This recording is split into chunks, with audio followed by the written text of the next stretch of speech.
lovers, Victoria here, and you're watching Just Me and My Books. That sounds different. I nearly said the wrong thing. I just want to address before we get into the actual video, my channel name change. I decided the weekend of my birthday that I was just going to change my book username, my channel name, my blog name, all my social media handles. So yes, that is what's happened.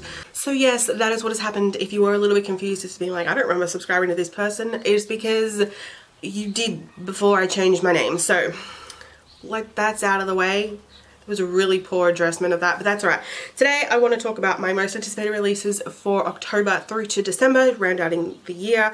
There are 13 books which I'm very excited about. They all look really great, and let's just get through this. Normally when I do these videos I read out the synopsis for all of the books, which I'm not going to do. I'm just going to try and wrap them up as best as I can from the synopsis. If you want to know more about these books, I will link below to my blog post, which does have all the synopsises and links to Goodreads and where you can get the books if you're interested in pre-ordering them. Let's go.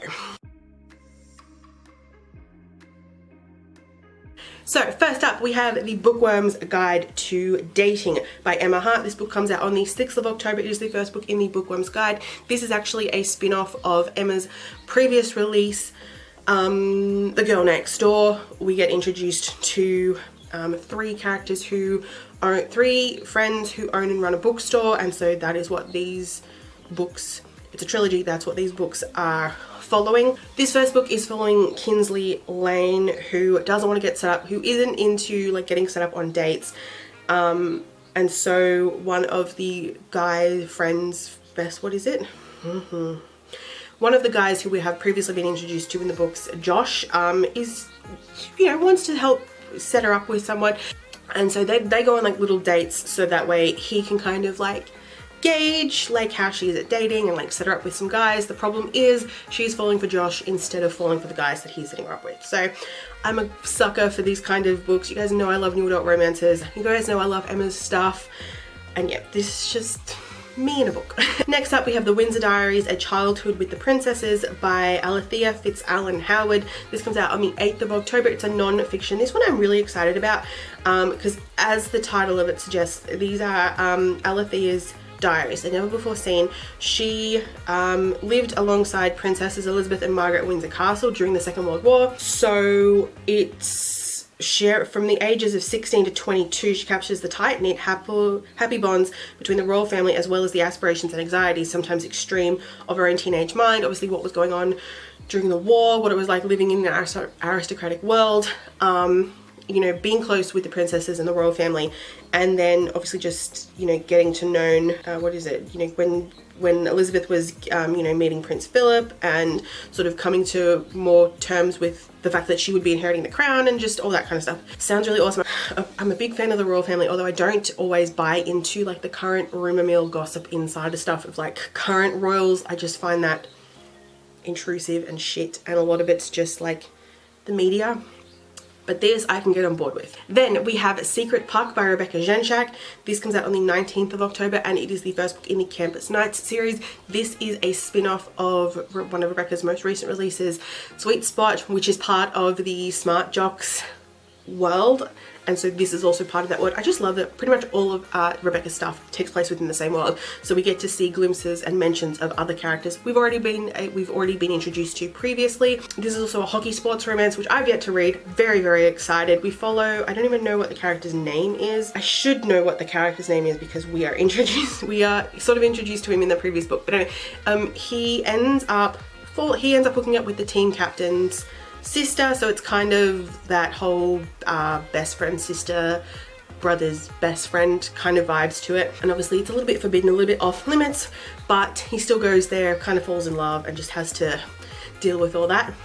That's pretty much it. I just love it. I love a sports romance. I love Rebecca's books, and I'm just really excited for her to establish a new series and a new sport, because she's done basketball, she's done golf, and so hockey, very excited. Next up we have The Naked Farmer by Ben Brooksby. This is coming out on the 27th of October. This is another non-fiction book, which is very unlike me, including usually just any non-fiction, but even two non-fiction, that is very unlike me. This one I'm very excited for because it's a very like important special book. And the book itself is actually supporting the Royal Flying Doctor's mental health service, so that's an even better reason to get your hands on it. Ben established The Naked Farmer as initially a way that he was talking about his own mental health struggles, being a farmer, living on the land, living rurally, and it just snowballed into shining a focus on other people in rural communities, other farmers, and the struggles that they've had to go through. People in rural communities deal with their own mental health problems that are very different to city mental health problems. I mean, similar vein, but like very different issues. And because also people in rural communities are that bit isolated, it can be very difficult to get help. It can be very difficult to open up, particularly with farmers. We know in general that men don't open up about their mental health. Farmers in particular do not. There is a very high suicide rate among farmers, particularly in times of drought, water issues and water mismanagement like we kind of have now. Back when we had the dairy crisis, that was also a massive issue in terms of suicide rates for farmers. And so Ben started this Instagram account where he was going around and photographing farmers on their land naked in really like interesting shots and things like that, and then the caption that accompanied it would be their story and their struggle with mental health and rural issues and things like that. So this is essentially the book version of it. I feel like probably a lot of the stories are going to be things we haven't seen before or extensions of ones we've already been introduced to. Very exciting. Probably also talking about Ben's story as well.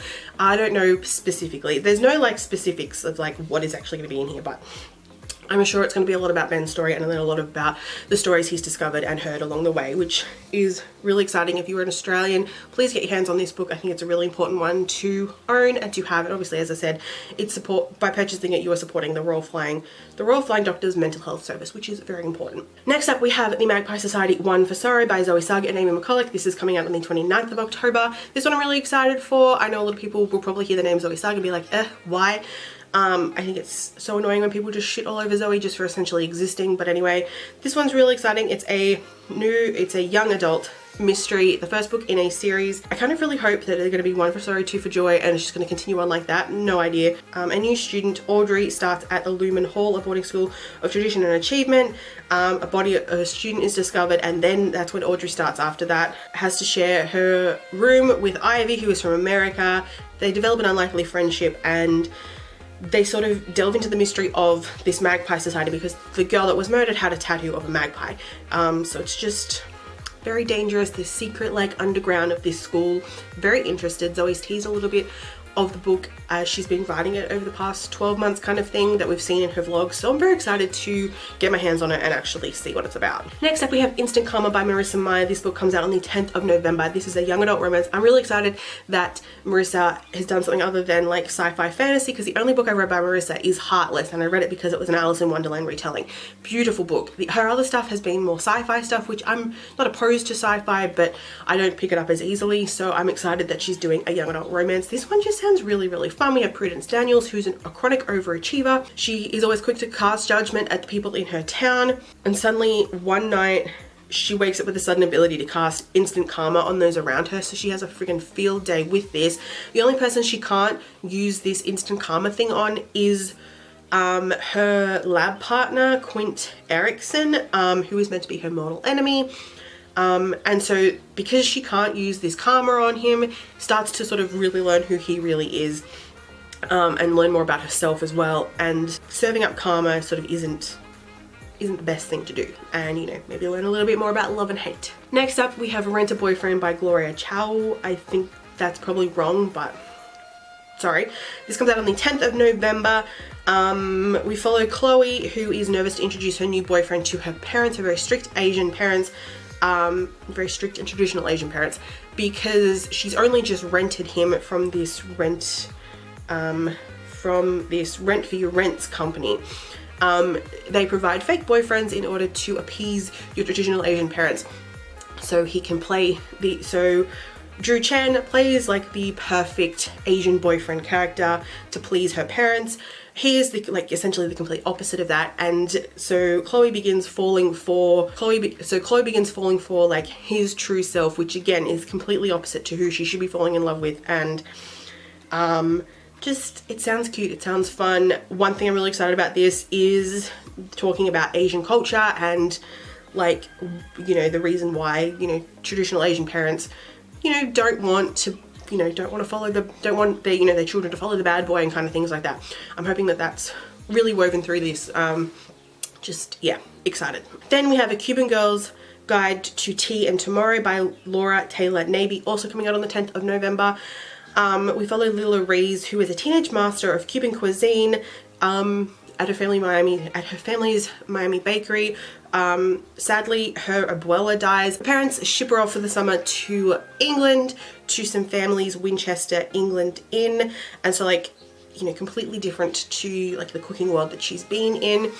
Although she's still allowed to cook at the inn, but her cooking like the Cuban cuisine that she thrives on doesn't feel the same in the atmosphere. She ends up meeting Orion Maxwell, whose family has a tea shop, and so his mum actually has early onset dementia, and so he has this like zest for life and like living it to its fullest and living in the moment and things like that, and that you know, he accepts the things he can't control, and it kind of shows Lila that she can't control everything, and she starts to really enjoy her time in England and starts to maybe fall for the boy, but you know, her departure date is also coming up, and so she has to figure out what she wants in life. And it just sounds really cute. I'm excited for, it sounds really cute. I'm again really excited for the Cuban culture in this, and just experiencing sort of an own voices novel, which is something that I really need to do more of. Speaking of own voices novels, we then have Heiress Apparently by Diana Ma. This comes out on the 1st of December. This is the first book in the Daughters of the Dynasty series. It just sounds really, really cool. We have Gemma Huang, again, I'm sorry if I said that wrong, whose family is from Illinois. She moves to LA. She abandons college to pursue her dreams of acting, and sort of doesn't really get very far. She's only been doing bit parts that don't cover rent, and she's soon approached to play the lead role in an update of the film M. Butterfly, which is filming in the summer in Beijing. The moment she lands in Beijing, she is essentially a doppelganger for one of the most notorious young socialites in Beijing, and it kind of starts this summer of adventure and revelations in which her parents have been hiding a secret from her, particularly her mother, that her mother will go at all lengths, extreme lengths, to try and protect Gemma from and keep Gemma? Yeah, to keep Gemma from finding out. Then we have The Bookworm's Guide to Faking It by Emma Hart. This is the second book in the Bookworm's Guide series. This one is following Holly Stewart, who reconnects with Sebastian Stone, who she hasn't seen since their senior prom, when he both humiliated her and broke her heart, albeit unknowingly. He's back in town for his sister's wedding, and so they end up faking a relationship because his grandfather is adamant that they're dating, and so Seb doesn't really say, nah, you're wrong, so they kind of end up faking a relationship. And so it's kind of that fake relationship turning into a real relationship kind of trope. I love that trope. I love anything to do with new adult romance, but that's a fun trope. Then we have The Cousins by Karen McManus coming out on the 3rd of December. This one, very excited for it. Just sounds really, really cool. There is this family called The Stories who have the largest property on the East Coast, on their East Coast island. They're rich, beautiful, and close. The 4 children of this family, though, are suddenly dropped by their mother with a single sentence: "You know what you did," and they never hear from her again. Flash forward some years, when 18-year-old cousins Aubrey, Millie, and Jonah receive a mysterious invitation to spend the summer at their grandmother's resort. They're like, well, we may as well meet this woman who's like the root of all these like family stories. So they sort of spend the summer uncovering this weird secret legacy and everything like that. It's a mystery, very exciting. I've not read anything by Karen before, but I've heard amazing things by Karen. I've heard amazing things about her work, and she's an author that I do definitely need to check out. Maybe this will be the first book I read of hers. Next we have The Past by Rebecca Genchak, which is the 5th book in the Smart Jock series. It comes out on the 8th of December. Very excited for this book. I loved the Smart Jock series. It's a fantastic series, so I'm excited to get back to it. To be quite honest, I don't even remember who this book is about, if we've met them, but we've definitely met them before, but I don't really remember too much about the character. I don't even know who this character is. I don't like blurbs that are written in the first person and you don't know the name of the narrator, so you don't know the name of that character. This is essentially a second chance romance. It's a sports romance, obviously. This is the basketball series, and yeah, just this guy who's been in love with his best friend and just decides that this summer he's gonna take the plunge to see if he can get that second chance. Finally, we have About Tomorrow by Abby Glines. This comes out on the 14th of December. This one I'm very excited for. I think it's a new adult romance. It sounds like it's gonna be freaking emotional. That's all I'm gonna say. The blurb also is just very deep. Essentially, I don't even know who this character is, what the character's called. Essentially, her best friend Cora dies. She goes back to the funeral, reconnects with the Sullivan family, and in particular Creed Sullivan, who I'm assuming she's dated, got her heart broken, and like the Sullivans were like, you know, really close family to her, and just returning under the circumstances of Cora's funeral brings them back together. I don't really know. As I said, the blurb for this one is like very like deep and emotional, but like doesn't really give too much away of what the book specifically is going to be about. But it sounds intriguing, and you guys again know I love Abby, so I'm gonna read anything she writes, and this one just sounds really good.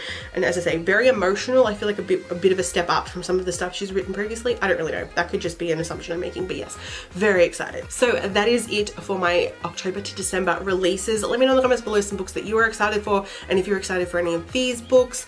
And if there is a book here that you would like to know my thoughts on, then do let me know, because I'll make sure that I can get to and read it. As always, any books that I do read will be reviewed over on my blog, but if you were interested in actually seeing a video for any of them, then do let me know, because I will try to do a video review as well. Let me know any, as I said, let me know any of the books you guys are excited for. And yeah, I will see you guys soon with another video. Bye!